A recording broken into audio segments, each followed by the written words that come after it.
Hola, muy buenos días. Tardes o noches, bueno, esto va a depender de la hora que estén viendo este video. Me presento, mi nombre es Gustavo Reynoso. El día de hoy les voy a explicar lo que es la sociedad, lo que es el concepto de sociedad y en este caso la diferencia entre lo que es una sociedad de capital variable y una sociedad por participación. Bueno, la sociedad, lo que nos dice el diccionario, que la sociedad es cuando un grupo de personas en conjunción se unen para llegar a un beneficio o un fin común. Pero para efectos mercantiles la sociedad es un contrato mediante el cual dos o más personas se obligan a hacer un aporte de dinero en trabajo o en bienes apreciables en dinero. Esto es con el fin de repartirse los beneficios y utilidades obtenidas de la empresa en la actividad social. Cabe recalcar, cabe mencionar que estos bienes o utilidades no pueden ser beneficiados de ellas antes de lo que es un año fiscal. Todo debe ser después de lo que es un año. Ya sabiendo lo que es una sociedad, vamos a hablar de los tipos de sociedades que existen. En este caso existen varios, como la sociedad civil, la sociedad comandita, la sociedad capital variable, la sociedad anónima, sociedad cooperativa, etc.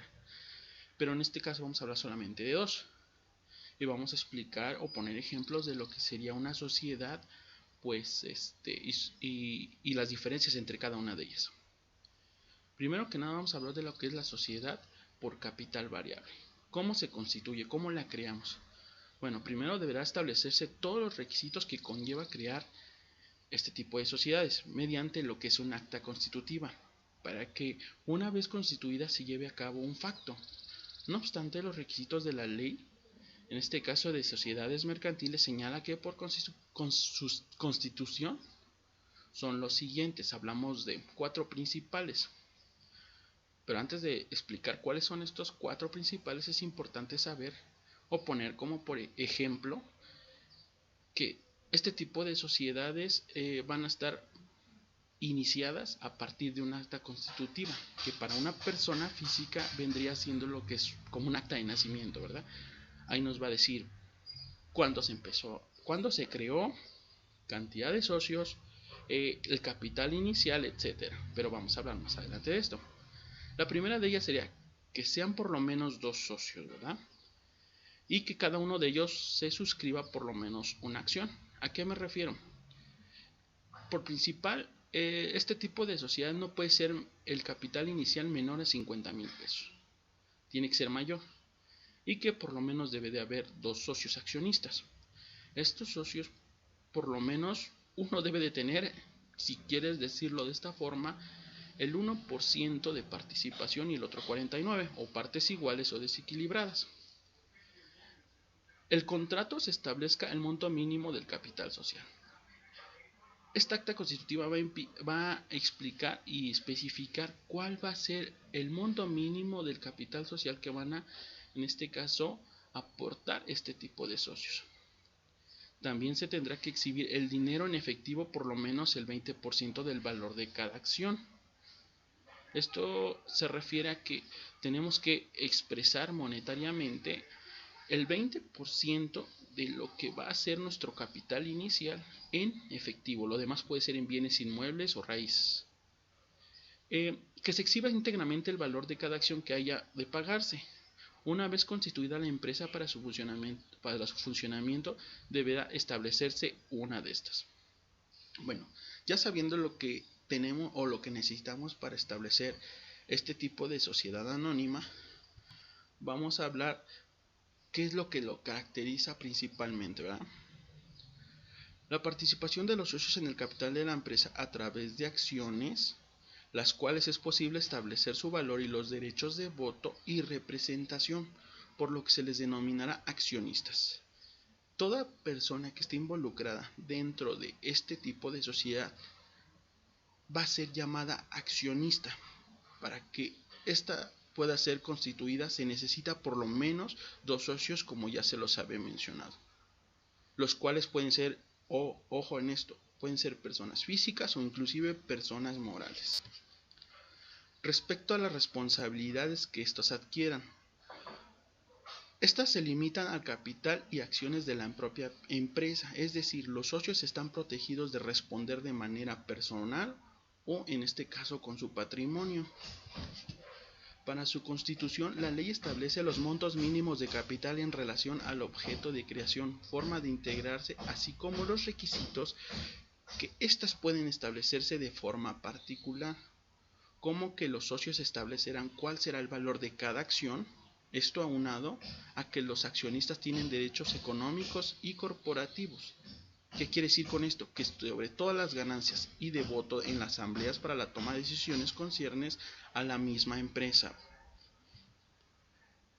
Para la administración de este tipo de sociedad en capital variable se pueden llevar a cabo por una sola persona, a la cual vamos a conocer por mandatario, o por un grupo de personas, a las cuales les vamos a llamar consejo de administración.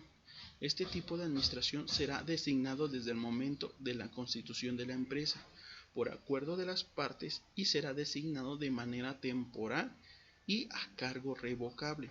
Por consiguiente, los administradores son solidariamente responsables para con la sociedad. Muy bien, ahora vamos a hablar un poco de lo que es la asociación en participación. La asociación en participación es un contrato por el cual una persona concede a otras que la aportación de bienes o servicios a una participación en las utilidades y en las pérdidas de una negociación mercantil o de una o varias operaciones.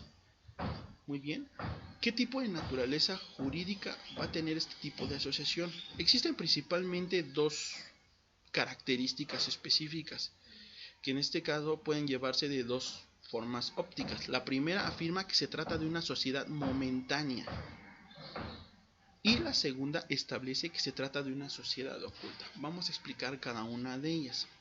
Primero, la sociedad momentánea. Las partes celebran un contrato para constituir una sociedad con la finalidad de realizar determinados actos jurídicos, y una vez realizada la sociedad se desaparece. La vamos a eliminar de esto, ¿verdad? Y la sociedad oculta. Esta considera que es un contrato por medio del cual se va a constituir una sociedad que no exterioriza, ¿verdad? No se expone o se publicita como tal frente a terceros. Esta es la diferencia entre una y otra. Bueno, ya conocidas cada una de este tipo de sociedades, vamos a poder identificar cuál es la diferencia entre lo que es una sociedad, en este caso por capital variable, y por participación. Vamos a hablar primero de lo que es la naturaleza jurídica. La sociedad por capital variable de entrada es una persona moral, a diferencia de lo que es la sociedad por participación, que esta queda entendida que es mediante un contrato. El tipo de personalidad jurídica que tiene cada una de ellas. En el caso de la sociedad por capital variable, esta se crea una persona jurídica independiente de sus integrantes. Y en el caso de lo que es por participación, no genera una persona jurídica diferente a sus integrantes. Esa es la diferencia. Hablemos del patrimonio propio de cada uno de los accionistas. En el caso de lo que es la sociedad en este caso por capital variable, ahí sí van a tener que responder con su patrimonio propio. En el caso de lo que es por participación, en este caso no va a aplicar el nombre o razón social. Bueno, al ser una persona moral lo que es la sociedad por capital variable, esta sí va a tener una razón social. Caso contrario que con la sociedad por participación, esta no va a expedir ningún tipo de nombre o razón social. Nacionalidad. Desde el momento en que se crea lo que es la acta constitutiva, tienes que dejar enclarecido y especificado y detallado dentro del documento de qué parte o de qué origen es la nacionalidad de tu empresa, o en este caso de la sociedad. En el caso de la sociedad por capital variable, sí tienes que especificar lo que es la nacionalidad. En el caso de la que es sociedad por participación, al ser un contrato, pues no va a tener que especificar el tipo de nacionalidad que es. La formalidad. En el caso de lo que es la sociedad por capital variable, debe constar en escritura pública e inscribirse en el registro público de comercio. En el caso contrario de la otra sociedad por participación, solo debe constar por escrito. En este caso hablamos del contrato, ¿verdad? Y la relación jurídica con terceros. ¿A qué me refiero con terceros? Con todo ese tipo de acreedores o deudores que nosotros tengamos relación. En el caso de la sociedad por capital variable, si todos los socios responden de forma ilimitada o limitada frente a terceros, dependiendo del tipo de sociedad. En el caso de lo que es la sociedad por participación, al ser un contrato, el asociante obra en nombre propio frente a terceros, o en este caso a los acreedores, y el asociado no tiene relación con los demás, ¿verdad? Bueno, ya explicado cada uno de este tipo de sociedades, podemos identificar que pues tienen muchas ventajas y desventajas de una sobre la otra, ¿verdad? Bueno, con esto terminaría lo que es mi exposición. Espero les haya gustado y en este caso hayan entendido. Muchísimas gracias por su atención, ¿verdad? Les agradece su servidor. Muchas gracias.